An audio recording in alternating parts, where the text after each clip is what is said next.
મિત્રો welcome to my mini blog. આપણે અત્યારે ઓફિસેથી ઘરે આવી ગયા અને હું જોતો તો તમારા ઘરના કંઈક બનાવતા હતા. હું બનાવતો તો હું ચોંકી ગયો કે આ હું કહેવાય એમ. પણ તમે જોવો શું બનાવ્યું. રાતની રોટલી પડી હતી હા. એને મેં તળી મસાલા વાળીને ડબ્બામાં સ્ટોર કરીને મૂકું. જોવો મિત્રો, રાતની રોટલી સરસ મજા લાગે ખાવામાં એકદમ. એવું રાતની રોટલી પડેલી હતી એને તળી ને માથે કયો મસાલો નાખો મેડમ? એ બધા ઘરના મસાલો છે. ને આ બધો ઘરનો મસાલો નાખ્યો છે. ના અત્યારે શું બનાવો આ છો? સોલા છે, છોલા ભટુરા બનાવું છું. છોલા ભટુરા બનાવો છો? જોયું મિત્રો, છોલે ભટુરા. આપણને આવું કાયમ ખવડાવ્યું છે તો પછી આ દોણું બારું આવી જાય મારું.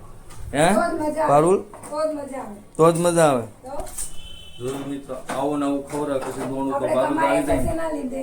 હે? ખાવા હાટું કમાઈએ છે. એ પણ સાચી વાત તમારી. એ એમ કે ખાવા તો કમાય, એ પણ સાચી વાત છે. પણ મેડમ એટલું ન ખવાય કે શરીર જાડું થઈ જાય. એ ના થાય જાડું. થઈ જાય હવે. હું જેટલું કરે છું કાઢી દઈશ, ટેન્શન ના લો. એવું હા. જોયું મિત્ર, એમ કે જેટલું ખવડાવશે એટલું કાઢી દે એટલે તમે કરશો હું નીકળી જાય. હે કઈ ના થાય. હા એ ખાલી ગુસ્સા આવવાની વાર છે બસ. આનો ગુસ્સો એટલો હાઈપર છે. હે પરું? હા, મારો ગુસ્સો તમે જોઈ લો તો છે કેવો છે. તમે પોતે બીવી જાવ છો. હે તમે પોતે તો બીવી જાવ છો મારો ગુસ્સાથી. ઈ તો છે મિત્ર, એનો ગુસ્સો બહુ થોડો હાઈ પાવર નો છે.